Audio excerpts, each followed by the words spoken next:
Hello everybody, I'm Matthew Taylor here. I am here with G. Aiden. Hello. And today we are bringing you the Rake Part 2. Let us begin. The tracks were shallow. Whatever it was couldn't have weighed more than 100 pounds. But that didn't mean much if a cat weighed about 40 pounds.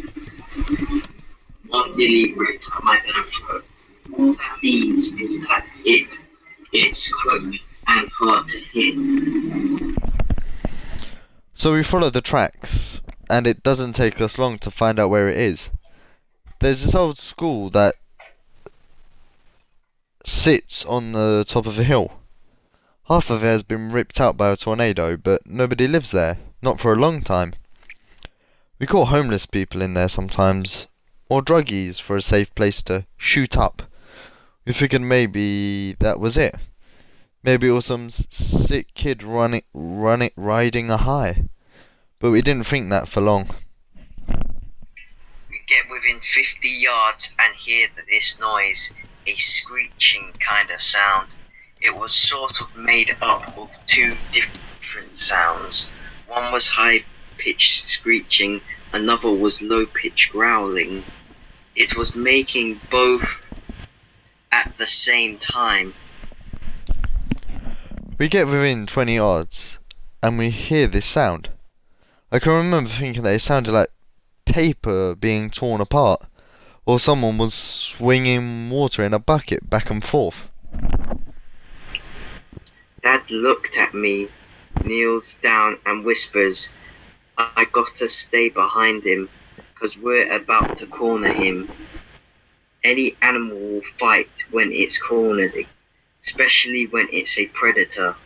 But we can tell by the tracks that it's just one. He tells me it's probably a single feral dog, or probably rabid." The plan is to sneak up on it while it's eating, shoot it, and then keep it till it don't move anymore. Then slit his throat, and if it gets to Dad, it's my job to shoot it or stab it to get it off him. So he walks up, and I'm right behind him, just a tad to his side, so I can see what it is. I wish to this day I hadn't. It was leaning over a carcass, tearing off its flesh, and throws what it doesn't nibble at a side. There's blood all over the brick, glistering in the moon. It's pale white, human looking, but not quite human. It had arms and legs like a human, but it sat like a monkey, hunched over, and its hands were normal. It had long fingers with claws at the end. So we see that, and my dad hesitates. He wasn't about to fire on a person, so he clears his throat to get it to turn around. I swear to God, all that noise just ceased. I ain't ever heard true silence before that, and not after it.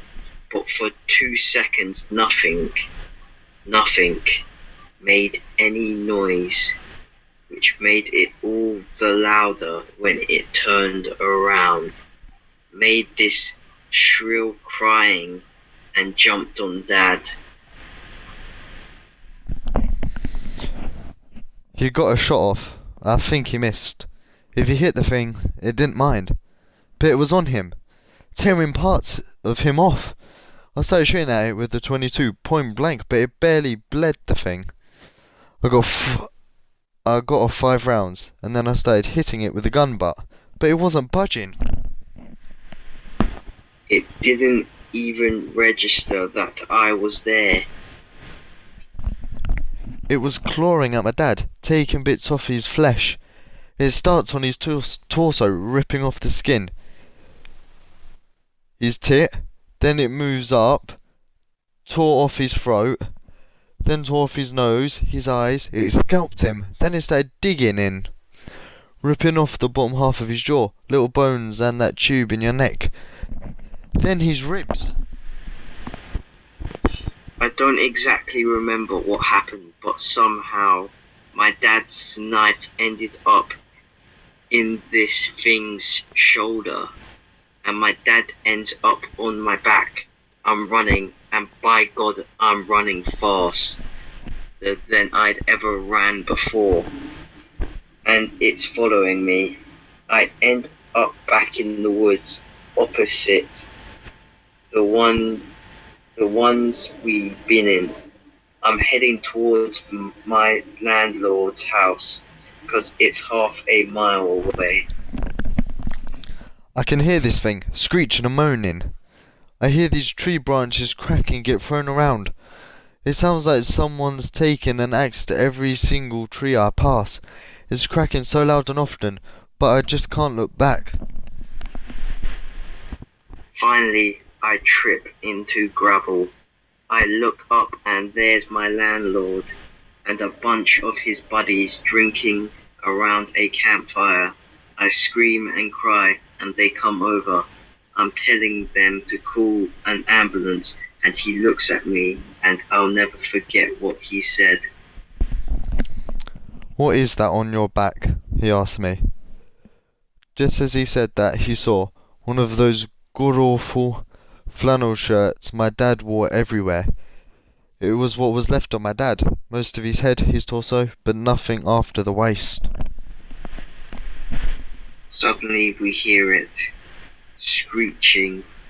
He grabs me, my dad gets thrown onto the ground. I'm fighting him, crying because I think we can still save him somehow, but my dad had been gone before I ever picked him up. He has to pick me up and throw me inside before I come with him. He and his buddies were all inside, and they're locking doors and getting guns. The landlord's asking me, what happened, but I just don't know what to tell him. He pierced enough of it all together to understand that there was something dangerous out there. All the lights in the house are on, and someone calls the cops. They'll be there, but in 15 minutes. We look outside and see it walking in front of the fire they made. Don't know what it is. One of them says it looks like an ape. Suddenly, something goes through the window. We shoot at it, but ain't the thing. It's my landlord's dog, just the body, thought, not his head or legs. We start pushing things in front of the doors and windows when we hear something in the garage. I remember one of his friends saying that the doors were open. We hear metal and glass just getting ripped apart. We put a couch and a TV in front of the door to the garage. It banged around some more, but then it goes quiet. Not silent, like it was before. We could hear it moving around some, and the guys were talking, making sure the guns were ready. Someone hands me a pistol. No sooner did I clock the hammer back did we hear something shatter upstairs. Then we heard it screech again. Creeped out. Now it was louder, and it didn't echo and fade out because it was inside. We all rushed to the one door leading upstairs, and we got to it just as that thing did. It opened it just a bit, and 4 or 5 men slammed into it. It got its hand through. Someone with a shotgun took care of that. Put the barrel right up to its wrist and pulled the trigger. Cut its hand clean off. That only pissed it off, though it started pushing on that door, clawing. We were on one side, pushing as best we could. it was on the other, doing the same. That wood just wasn't going to hold. So someone tells us to keep our heads down. Suddenly, the top half of the door is just gone. My ears are ringing. There are splinters everywhere. 2 or 3 of them just unloaded on the top of that door. That is all we have time for today. Part 3 will be released very shortly with the very last of it, which won't be much, but there will also be a few facts about this creature and what you might be able to do to try and defend yourself like this poor child had to. Shout out to All Time Conspiracies. We really recommend their channel. If you have any questions or just little thoughts in the back of your minds of like aliens, what the government is doing to us, who we can trust in this world, is the news really what they say it is, go to them and they will answer your questions with their videos. I'd like to thank Jaden for joining me. You're welcome.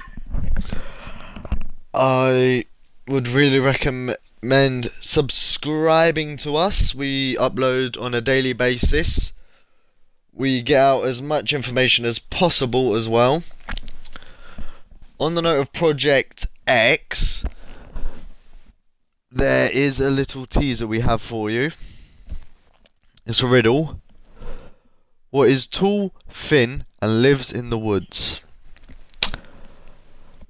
We cannot say what that is, but when Project X is released, you will definitely know what we are on about.